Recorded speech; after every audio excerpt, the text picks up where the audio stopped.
आज जब भाषण देने के पहले बात चल रही थी प्रवचन से पहले, तो संतों ने कहा कि क्या करोगे, गुरुदेव का स्वागत करोगे या मंगल भावना व्यक्त करोगे, क्योंकि प्रवास का आज अंतिम दिवस है। पर मैं कहूँगा कि गुरुदेव, मैं न तो आपका स्वागत करूँगा ना आपके प्रति मंगल, मतलब उस रूप में, क्योंकि वो स्वागत या मंगल भावना तो तब करते हैं जब कोई आता है और चला जाता है, परंतु आप तो हर पल हमारे घट में, मेरे हृदय में विराजते हैं, तो मैं आपके प्रति अपनी अभिवंदना व्यक्त करना चाहूँगा। आचार्य प्रवर के मुंबई प्रवास को लगभग 8 माह समय व्यतीत हो रहा है। इस दौरान पूज्य प्रवर अनेकों क्षेत्रों में पधारे, कई जगह पधारे, हम भी साथ साथ में ही थे। परंतु गुरुदेव, यहाँ पर जो एक भीतर में आह्लाद की अनुभूति हो रही है, जो एक प्रसन्नता की अनुभूति हो रही है, वह पहले शायद कहीं और नहीं हुई। और इसका जो बहुत बड़ा कारण है आपका डोंबिवली में पावन पदार्पण। यह वह भूमि है जहाँ पे हमने जन्म प्राप्त किया, जहाँ हमारा जन्म हुआ, जहाँ पे हमने स्कूली शिक्षा ग्रहण की, प्रारंभिक अध्ययन प्राप्त किया, और यहीं पर ही हम ज्ञानशाला में भी गए और जो एक संस्कारों को जो सिंचन है वो हमने यहाँ पर प्राप्त किया। और कहा जाता है जननी जन्मभूमि महान, जन्मदात्री माता को और जन्मभूमि को महान कहा गया है। परंतु गुरुदेव, मेरी दृष्टि में उस जन्म को और सार्थक बनाने वाले गुरु का स्थान और ऊंचा है। गुरु उन दोनों से महान है। और आज तो यह ऐसा अवसर है कि मेरी जन्मभूमि भी यहाँ है, मुझे जन्म देने वाले संसार पक्ष माता पिता भी यहाँ है, और मेरे इस जन्म को सार्थक बनाने वाले, उन्होंने तो मुझे इस भव में जन्म दिया है, परंतु गुरुदेव तो मेरे इस भव को भी सुधारने वाले और आने वाले भवों को भी सुधारने वाले हैं। तो मुझे फिर इतनी आह्लाद की अनुभूति और प्रसन्नता क्यों नहीं होगी। पूज्य प्रवर, मैंने जितना समय गृहस्थावस्था में यहाँ व्यतीत किया, उससे भी लगभग 3 गुना अधिक समय मैंने आपके चरणों में बिताया है, या 3 गुना लगभग हो जाएगा। दीक्षा लेते ही आपने मुझे मुनि श्री सुमेरमल जी स्वामी सुदर्शन की पावन सन्निधि में मुझे परमाराध्य आचार्य श्री महाप्रज्ञ जी की कृपा से उनके सानिध्य में रहने का अवसर प्राप्त हुआ। और जो 12 वर्षों तक मुनि शासन श्री मुनिश्री की निकटतम सेवा का मुझे मौका मिला, वह मेरे जीवन की अद्भुत एक थाती है। और वैरागी अवस्था में भी जब मैं आप श्री की दिशा निर्देशन में रहा गुरुदेव, उस समय में मुझे बहुत निकटता से आपका वात्सल्य प्राप्त हुआ, आपकी देख रेख में मुझे रहने का मौका मिला। और ऐसी न जाने कितनी कितनी घटनाएं हैं, ऐसे प्रसंग हैं जिनका केवल मैं ही साक्षी हूँ। चाहे वह हर घंटे आपके चरणों में पहुँचना, आपके द्वारा मुझे मंगल पाठ सुनाया जाना दिल्ली के अंदर में, या फिर कभी कोई उपकरण की प्रतिलेखना का प्रसंग बना हो।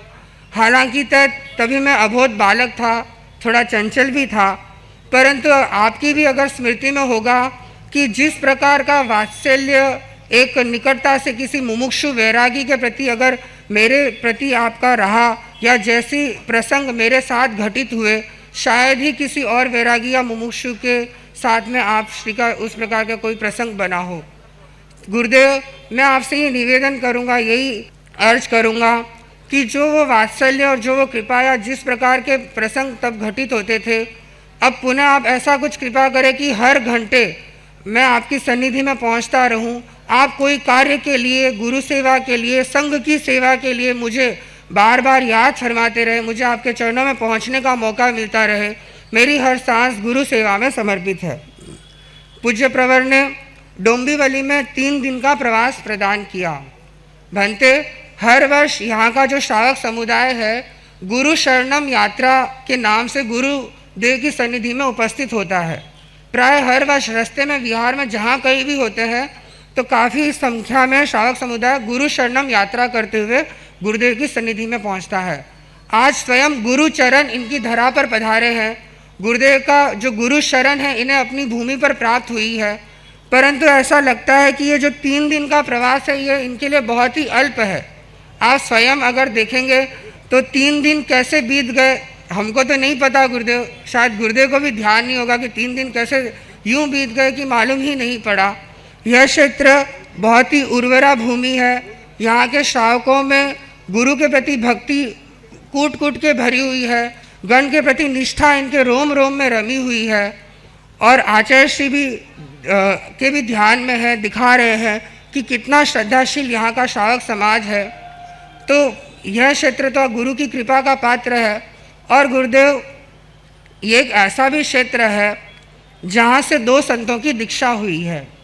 पूरे मुंबई में शायद से लखावे यह एकमात्र क्षेत्र होगा इकलौता जहाँ से 2 दीक्षाएं हुई है और वो भी 2 भाइयों की दीक्षा हुई है। और उसका भी तहत एक बहुत बड़ा में कारण, अगर कारण मूलभूत कारण है तो वह है हमारे संसार पक्षीय माता पिता। गुरु हमारे परम उपकारी है। परमाराध्य आचार्य श्री महाप्रज्ञ जी ने हमें संयम रत्न प्रदान किया। आप हमें संयम के मार्ग पर आगे बढ़ा रहे हैं। आप परम उपकारी है, परंतु हमारे माता पिता भी उपकारी है जो उन्होंने हमें इस पथ पर आगे बढ़ने के लिए प्रेरित किया, इस पथ पर आगे बढ़ाया। गुरुदेव जहाँ तक मुझे स्मृति में है साधु साधियों की प्रेरणा रही होगी पर वो बहुत अल्प ही होगी। मूलतः हमारे संसार पक्षी पिताजी माताजी की ही प्रेरणा थी। यहाँ तक कि गुरुदेव बचपन में जब खिलाते भी थे, छोटे बच्चे थे, तो रुमाल की झोली बना के अंदर कटोरी डाल के गोचरी गोचरी खिलाते थे। तो वो एक उनकी ही प्रेरणा मैं मानूंगा जो हम इस पथ पर आगे बढ़े। और एक प्रकार से उनका तो यह भाव शायद शुरू में रहा होगा कि दोनों में से कोई भी एक हमें गुरु चरणों में भेंट करना है, जिसके मन में भाव जग जाए। परंतु दोनों के ही मन में वैराग्य भाव उत्पन्न हुआ और बीच में ऐसी स्थितियां भी भले आई कि पूरे परिवार की सहर्ष अनुमति नहीं भी हो रही थी या जो भी है, परंतु फिर भी वो अपने निर्णय पे अटल रहे और हमको भी इतना तैयार किया कि आज हम गुरु चरणों में अपना संयम जीवन बिता रहे हैं, अपनी संयम यात्रा कर रहे हैं और संघ की सेवा में कुछ किसी भी रूप में योगभूत बन रहे हैं। गुरुदेव जब मैं आपके चरणों में आया, सिर्फ दूसरी कक्षा पास की हुई थी। 7 वर्ष की आयु में 2004 में मैं वैरागी रूप में आया था और तब मुझे सही से हिंदी पढ़ना भी नहीं आता था। जो कुछ भी मैं आज हूँ, जो कुछ भी मैंने सीखा, जो कुछ भी प्राप्त किया, वो सब गुरु की कृपा की ही देन है और आपकी ही ये कृपा है कि आपके इंगित में मैं यत् किंचित अपनी शक्ति का कुछ प्रयोग आपके द्वारा निर्दिष्ट मीडिया आदि कुछ कार्यों में भी कर पाता हूँ। आपकी यह कृपा दृष्टि, यह वात्सल्य इसी प्रकार हम दोनों भाइयों पर भी बना रहे। आज के इस वर्धमान महोत्सव पर मैं गुरुदेव यही मंगल कामना करता हूँ कि आप ऐसा वरदान दिलाएं कि ज्ञान दर्शन चारित्र शांति मुक्ति की वर्धमानता को मैं प्राप्त करूँ और गुरु इंगित की आराधना करते हुए सदा आपके चरणों में रहूँ और आपके द्वारा इंगित जो कार्य हो उसमें अपनी शक्ति का नियोजन करूं, गण की सेवा के लिए कुछ उपयोगी बन सकूं और हम दोनों भाइयों पर जो आपकी इतनी अनंत कृपा है यह इसी प्रकार और वर्धमान होती रहे और प्रवर्धमानता को प्राप्त करे। इसी मंगल भाव के साथ अभिवंदना अभिवंदना अभिवंदना। अनुशासन और मुनि मृदु दोनों ऐसे भाई, 2 ही भाई थे, दोनों ही दीक्षित हो गए। तो जन्म भूमि जननी जनक, इधर गुरु, सबका एक साथ योग होना एक विशेष प्रसंग हो सकता है। तो दोनों बचपन में ही दीक्षित हो गए थे और अंकित और मयंक दोनों फिर आगे खूब अच्छा विकास होता रहे।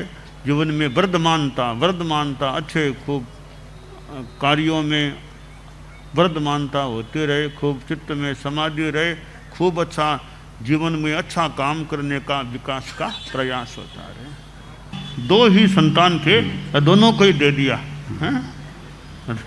एक भी नहीं रखा उन्होंने अपने। ठीक।